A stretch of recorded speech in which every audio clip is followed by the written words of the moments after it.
আজকে পরের অনুশীলনীগুলো করাবো 19 রুলসে। সেটা হচ্ছে এই যে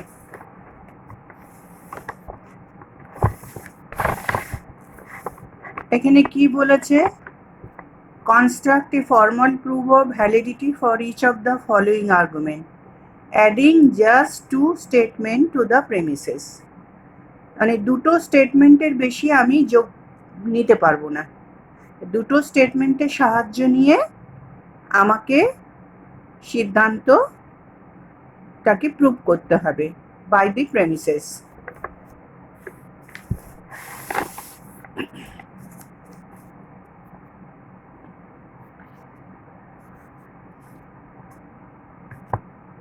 প্রথমটা আছে A B A well dot B.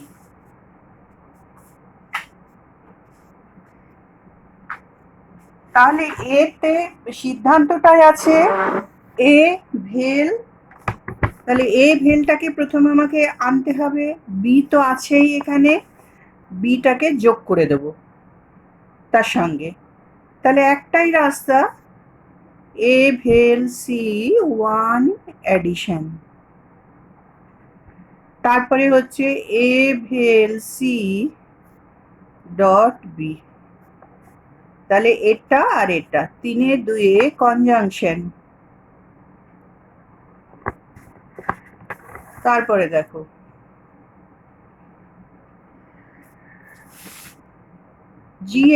G dot H, তাহলে জি ডট এইচটাকে আনতে হবে, সোজা রাস্তা, জি ডট এইচ কনজাংশন করলাম এক দুয়ে, তারপরে আমি এটাকে অ্যাডিশন নিলাম, তাহলে জি ডট এইচ ভেল আই, তাহলে তিনে অ্যাডিশন। তারপরে দেখো এইটা এম অর এন, এইটা not M dot not O, N কে চাই, তো এন এখানে আছে, এটা একটা বৈকল্পিক বচন, তাহলে আমি নটটা পেলে, নট এম পেলে এটাকে নামাতে পারি, নট এম এখানে আছে, তাহলে নট এমটাকে নামিয়ে নিই, যেহেতু এটা কনজাংটিভ প্রপোজিশন, কাজেই দুইয়ের সিম্পলিফিকেশন। তারপরে এন কি করে পেলাম, 1 3 ds, পি ভেল Q not P therefore Q.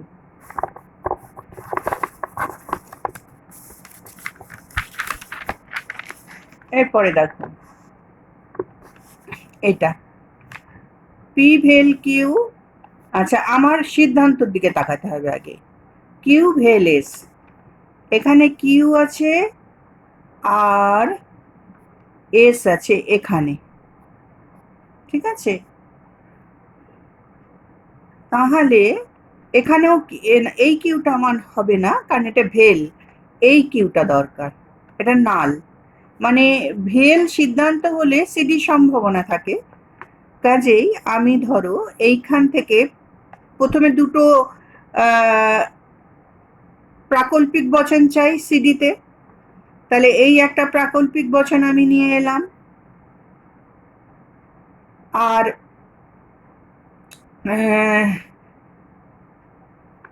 না সরি, আমার প্রাকল্পিক বচন এখানে আছেই দুটো, পি, এটা ধরো পি, এটা কিউ, এটা আর, এটা এস, পুরো পরপর আছে, পি অর আর এখানে আছে, তাহলে পি অর আর, এইটাকে আমি সিম্পলিফাই করে নামালাম, তারপরে আমি পি অর আর যেহেতু পেয়ে গেছি, কিউ ভেল এস, তাহলে একে একে তিনে সিডি, দেখো পি পি নাল কিউ, এখানে পি নাল কিউ দিয়েই আছে, পি নাল কিউ আর নাল S, P or R therefore Q ভেল এস।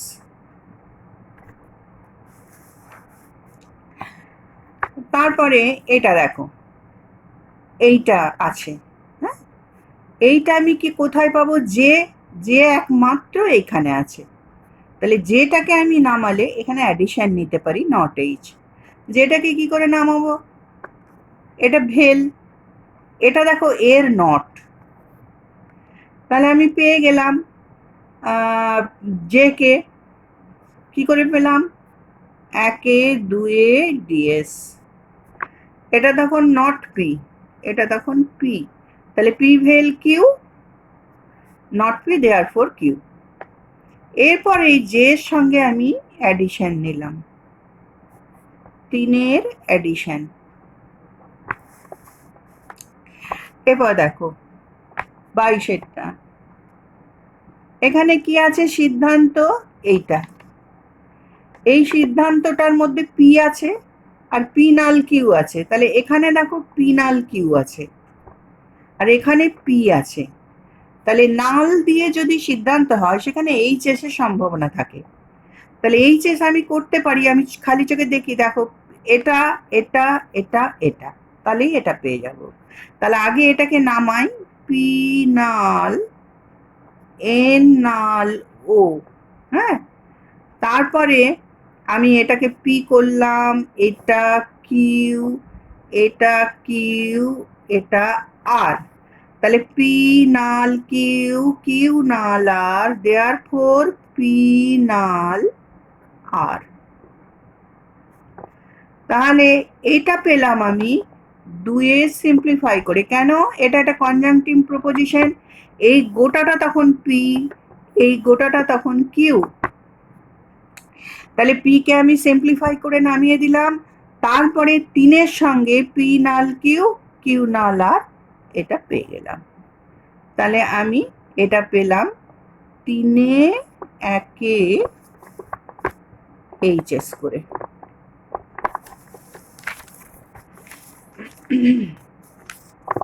এরপরে দেখো, এরপর আমি 4 নম্বর অনুশীলনীতে চলে যাচ্ছি। হ্যাঁ, 4 নম্বর অনুশীলনীটা বলছে 28-এরটা তোমরা প্র্যাকটিস করে নিও। আচ্ছা, 4 নম্বর অনুশীলনীটা বলছে কি, construct a formal proof of validity for each of the following, adding just 3 statement. তিনটে, এখানে দুটো ছিল, এখানে তিনটে স্টেটমেন্ট অ্যাড করে তোমাদের এই সিদ্ধান্তটাকে আনতে হবে। তো প্রথমেই আমি যেটা নিয়েছি সেটা দেখো, এটা একটু কঠিন আছে।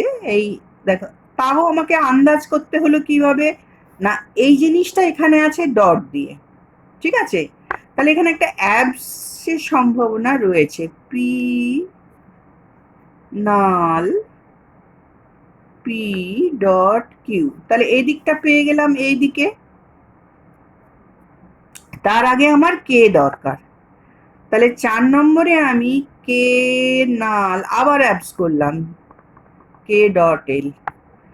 তাহলে 1 অ্যাবস, 2 অ্যাবস, 5-এ দেখো পি নাল কিউ, কিউ নাল আর। তাহলে আমি 5-এ পেয়ে গেলাম কে নাল কে ডট এল ডট এম। তাহলে 4-এ 3-এ এইচএস। এরপরেরটা দেখো, আমাকে পি পেতে হবে। পি কোথায় আছে? এখানে আছে। তাহলে আমাকে এটাকে পেতে হবে, তাহলে এমপি করে এটা পাবো। এটা কোথায় আছে? এখানে আছে। আগে তাহলে আমাকে এটাকে নামাতে হবে, এন, এন পেলে নামাবো। তাহলে এন এখানে পাচ্ছি দূর থেকে, 2-এ সিম্পলিফাই। 4-এ দেখো আমি পাচ্ছি এন ডট ও নাল পি।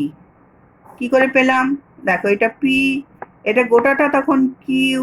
তাহলে পি নাল Q, P, therefore Q. তাহলে 1-এ 3-এ এমপি। এরপরে 5-এ দেখো কি করে পেলাম, দেখো এটা পি, এটা কিউ, এখানে পি পেয়ে গেছি 2-এ। তাহলে পি পেয়ে গেলাম। তাহলে 4-এ 2-এ আবার এমপি।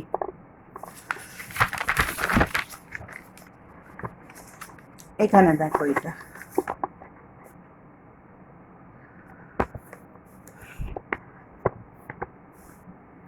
এটা এম নাল ও। এম নাল ও দেখলেই বোঝা যাচ্ছে এখান থেকে পাবো। দেখো পি নাল কিউ, কিউ নাল আর, এই দুটো এইচএস করলেই আমি এম নাল ও পেয়ে যাব। তার আগে আমাকে এই দুটোকে নামাতে হবে, তো তার জন্য এইখানেকে নট এল কে দেয়া আছে।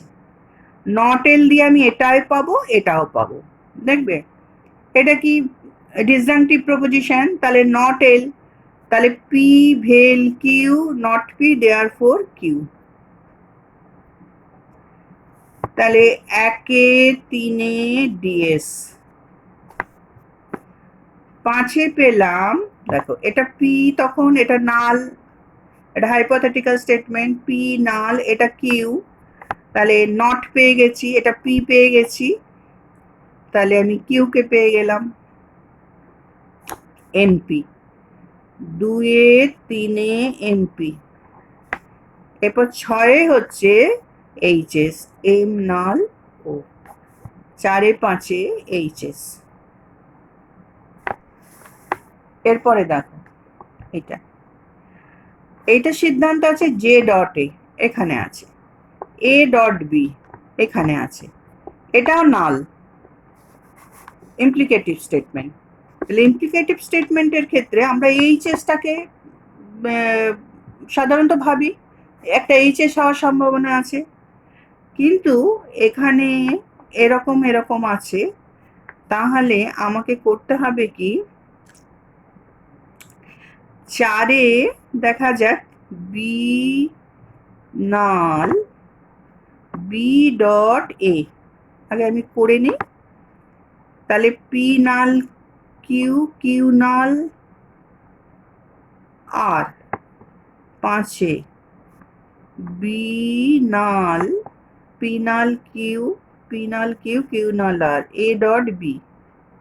ঠিক আছে, তারপরে পি নাল কিউ, কিউ নাল আর। 6-এ হচ্ছে J dot A null A dot B. আমি নিয়মগুলো লিখছি, দেখো এবার। এটা হচ্ছে 2-এর অ্যাবস, 2-এর অ্যাবস, কারণ এই বি ডটটাকে আমার চাই। বি ডটটাকে পেতে গেলে আমার এখানে এখানে অ্যাবস না করলে আমি বি ডটে পাবো না। পি নাল কিউ, পি নাল পি ডট কিউ হলো। তারপরে দেখো এইটার সঙ্গে এইটার একটা এইচএস হচ্ছে, পি নাল কিউ, কিউ নাল আর, তাহলে আমি বি নাল এ ডট বি পেয়ে গেলাম। তাহলে 4-এ 3-এ এইচএস। তারপরে দেখো এখানে আরেকটা এইচএস হচ্ছে, এটা তখন পি, এটা তখন কিউ, সরি এটা তখন পি, এটা তখন কিউ, এটা কিউ, এটা আর। তাহলে পি নাল কিউ, কিউ নাল আর, দেয়ারফর পি নাল আর। তাহলে 1-এ 5-এ এইচএস। এরপরে দেখো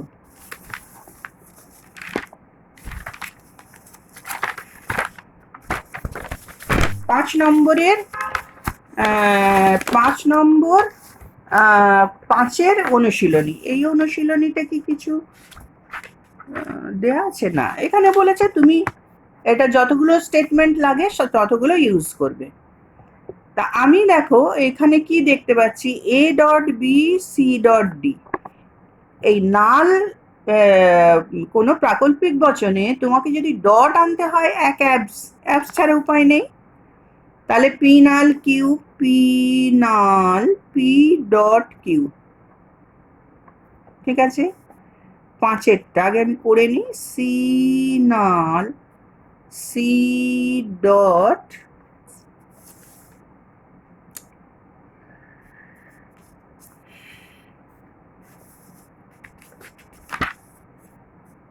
সি নাল সি ডি, সি নাল সি ডট ডি। আচ্ছা, এবারে কি করব আমি, এ ডট বি পেয়ে গেছি, সি ডট ডি পেয়ে গেছি। এ আর সি পেলে, এ আর সি এখানে আছে, তাহলে সিডি হবে। তাহলে আমি 6 নম্বরে এই দুটোকে যোগ করলাম, এ null A dot B dot, এটা তখন পি, এটা তখন কিউ, এটা তখন আর, এটা তখন এস। ঠিক আছে, এবার সাথে দেখো পেয়ে গেলাম আমি এ ডট বি ভেল সি ডট ডি। কি করে পেলাম, তাহলে 1 abs, 2 abs, 4 5 conjunction, 4 5 conjunction, 6 3 CD. এরপরে দেখো এটা যে নালকে, এটা এখানে সিদ্ধান্ত এম আছে, এমটা কোথায় আছে, জাস্ট এইখানে। তাহলে এইটা গোটাটাকে আমাকে নামাতে হবে, তারপরে সিম্পলিফাই করতে পারবো। এইটাকে নামাতে গেলে আমার এইটাকে দরকার, এইটাকে পেতে গেলে আমার এল কে আর নট জে কে দরকার। তাহলে দুটোকে কনজাংশন করে দিতে পারবো। তাহলে দেখো এখানে নট কে আছে, 5-এ এই দেখো নট কে আছে, তাহলে ডিএস করে এল কে নামানো গেল, 2 এর ডিএস, 2 আর এটা কত 4, 2 4-এ ডিএস। 6-এ দেখো নট কে আছে, এখানে এমটি করা যাবে, নট জে। তাহলে 1-এ 4-এ এমটি, এটা বুঝলে তো, P null Q not Q, therefore not P. তাহলে সাথে আমি কি করলাম, এল ডট নট জে, এই দুটোকে কনজাংশন করে নিলাম, 5-এ 6-এ কনজাংশন। 8-এ কি করলাম, 8-এ তাহলে আমি দেখো এটা পেয়ে গেছি, এটা পি তখন, এটা কিউ তখন।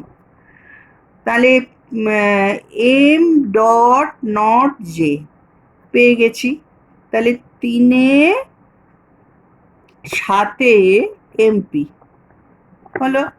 9-এ তখন এম নামিয়ে নিলাম সিম্পলিফাই করে, 8 সিম্পলিফাই।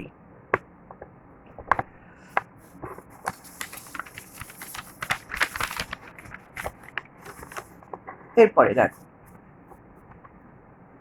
এইটা তখন আর অর ভি, অর্থাৎ আমাকে সিডি একটা সম্ভাবনা আছে, কিউ অর ইউ, এখানে কিউ আছে এখানে ইউ আছে, ঠিক আছে।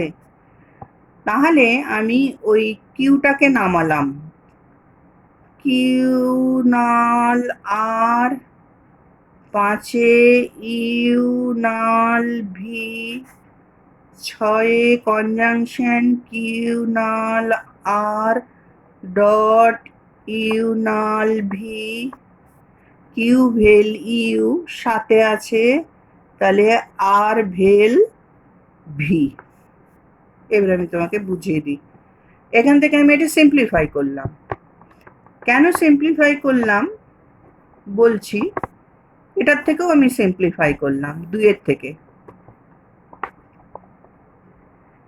কেন, আমার আর অর ভি দরকার, কিউ ভেল ইউ আছে, তাই কিউ ভেল ই যেখানে যেখানে আছে সেই দুটোকেই নামালাম, ঠিক আছে। এবারে এই দুটোকে কনজাংশন করে দিলাম, 4-এ 5-এ কনজাংশন, কেমন, দিয়ে সিডি হয়ে গেল, 6-এ আর 3-এ সিডি। দেখো পি নাল কিউ আর নাল এস, এ দেখো পি ভেল আর কিউ ভেল এস। এবারে এটা শেষেরটা, এম কে দরকার, ও এটা করলাম না এখানে, যে নালকে, হ্যাঁ এটা করলাম। আচ্ছা একটা বাদ ছিল, তাহলে সেটা করে দিই। দেখো এইটা যে নালকে, এল নাল আইকে আমার দরকার, ঠিক আছে? এল নাল আই এখানে আছে, এখানে কে, তাহলে নট কে পেলে আমি এল নাল আইটাকে নামিয়ে দিতে পারবো সরাসরি। তো এখানে দেখো নট যে আছে, এটা দিয়ে কাজ শুরু করতে হবে, এটাও একটা বৈকল্পিক বচন। তা বৈকল্পিক বচনের একটা বিকল্পের নট পেলে তোমরা জানো ডিএস করা যায়। তাহলে পি ভেল Q not P therefore Q, তাহলে হলো 1-3 ডিএস। তাহলে নট কে পেয়ে গেছি, তখন এখান থেকেও আমি ডিএস করতে পারি, এটাকে নামালাম। তাহলে 2-4 ডিএস। 19 রুলসের অনুশীলনী শেষ হলো।